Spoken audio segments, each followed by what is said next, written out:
My word, I was starting to think that maybe I'm just a right royal bitch. Maybe I have been led astray. But no, the receipts show what they show. So a little confused for a nanosecond, but then it came out yesterday that the entire Sussex family, Harry, Meghan, Archie and Lily, will be coming over to the United Kingdom in July. So what does that mean? Well, first and foremost, it means that I was right. My informants were right. Harry, Meghan, and the children will be getting 24/7 royal protection for as long as they are in the United Kingdom. So, that is the first thing. We'll get back to it. The second thing is that they are obviously bringing the children to see Charles in particular. So they will likely stay in one of the royal residences. Now the question is, which one? Remember, Charles offered them Highgrove to stay in while in the United Kingdom for Invictus in Birmingham. Well, what is it this time? You see, Highgrove is only an hour's drive, maybe a little more, to Birmingham, but Sandringham is 127 miles, nearly 2.5 hours drive to Birmingham. So what is Pa going to do? And remember, just as a side note, we've already heard that William, Catherine and the children will also be spending their time at, Burke Hall, I think? Well, their place in Sandringham. Anyway, so what is going to happen? What is happening? What is Pa going to do? Is he going to ferry them back and forth by helicopter every day? And why are some reporters saying that William will be in charge of the visit? Now, only my personal opinion, okay, but I think Buckingham Palace is pulling William into the equation because they know William is far more popular than his father, and the public in general are far more lenient towards William. And obviously the William sycophants will then come up with excuses, yeah, William didn't have a choice, Harry is also his father's son, that kind of thing. They will come up with something, okay, because it is William. Now understand this, neither Charles nor William has much say in how Norfolk and the Metropolitan Police conduct their business. That much is indeed true. As a matter of fact, it can be said that Charles and William both rely on Norfolk and the Metropolitan Police to make the right decisions to keep them safe. Norfolk, when doing their risk assessments, do not only liaise with the police, but also with MI5, MI6, and even in certain circumstances with military intelligence. So Charles and William is, to an extent, at their mercy to keep them and their families safe. However, as king, Charles is the one to say, listen, find a way in which my son can be safe, make a deal where he carries part of the responsibility to keep himself and his family safe. In other words, give him the same security my sister Anne and my brother Edward have. Okay, now having said that, what kind of security do Anne and Edward have? The moment they are off to go do a royal duty, royal security steps in. Otherwise, they have to sort themselves out. They pay for their own private contractor to provide whatever security they have at their homes. And I mean, both Andrew and Edward are working royals. Well, Charles could have done that, he could have said that. But instead, Charles must have signed off, so to speak, not physically, but somehow he must have given his seal of approval for this 24/7 royal security for Harry, Meghan, the children over the month of July. Now, look, I know, my expert and Buckingham Palace said it is not permanent. It is just for this visit. But I don't believe it. I still think Harry has his full status royal security back. And again, a government spokesperson said exactly, slightly different wording, but the exact same context as what was said to my friend over the phone. And I'm going to quote from BBC Online, or a BBC article this time, where the government spokesperson said, "It is our long-standing policy not to provide detailed information on these arrangements, as doing so would compromise their integrity and affect individuals' security." So there you have it.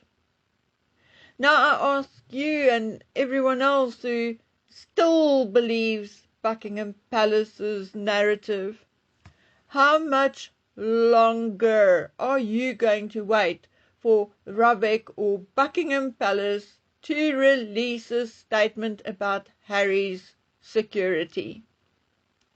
I mean, they keep telling you that they are not going to tell you.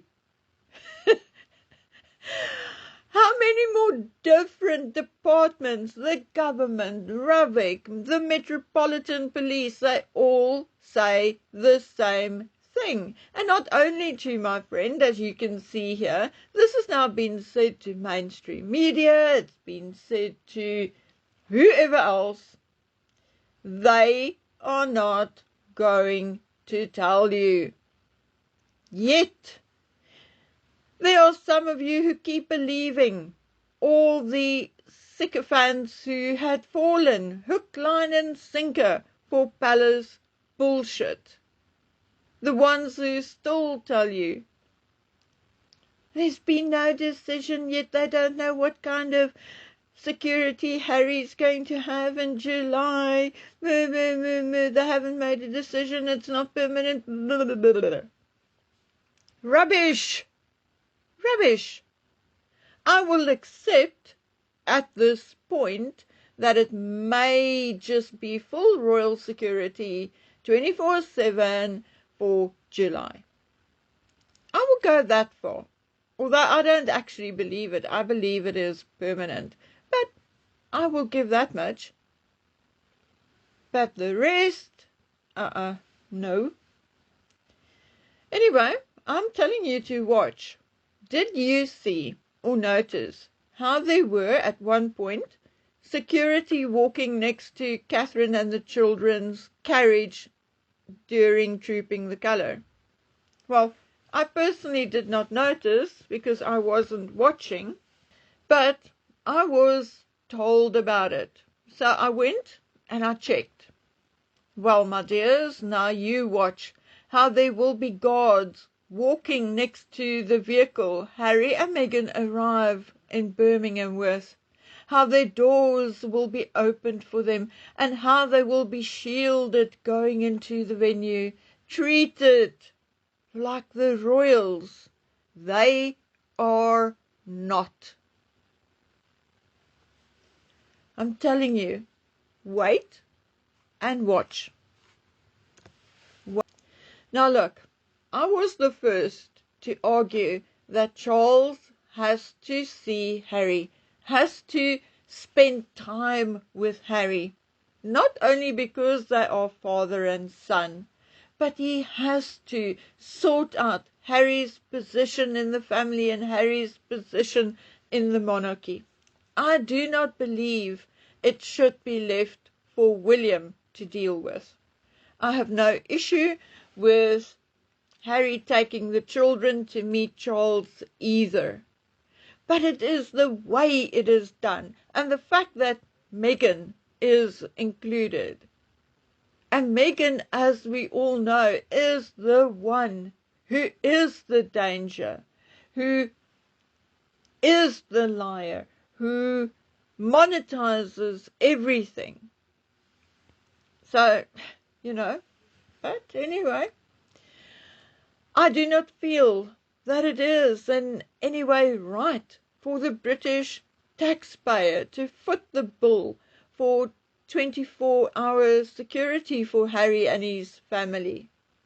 Basics out in the street, yes, but full 24/7 open and obvious royal security. No, the British people do not deserve that, or deserve to be paying for it after Markle called them racist liars. What the people also do not deserve is the constant stream of lies and spin from Buckingham Palace. As an outsider who all my life had to rely on palace curated news in order to know anything about the royals, I can honestly tell you that I am disgusted by Buckingham Palace media. The Queen may not have been perfect, and she may even have personally seen to it that a lot of things were swept under the carpet. But usually, when one wanted to know whether something was true or not, we usually waited for the official narrative from the palace. Now we can't believe a word, not a single word coming from the palace. I would say that half of what is coming from Buckingham Palace's media centre, about Charles in particular, are outright lies, and the other half are spin or half-truths. In the Queen's day, there was also full reporting on other royals. The Duke of Kent and Anne and Edward and Sophie, they all got their 5 minutes in the press. But now, Edward and Sophie were in Portugal. How much press did it get? A single photo in the corner of page 3. All I know is that there wasn't much. Usually Getty Images has hundreds of photos from a single event, those both published and unpublished. But not anymore. I did not count the photographs, but there were only photographs of Sophie in 2 different outfits in Portugal. And I know they had more than 2 different visits or events. I know that because I read and I saw the Portuguese articles.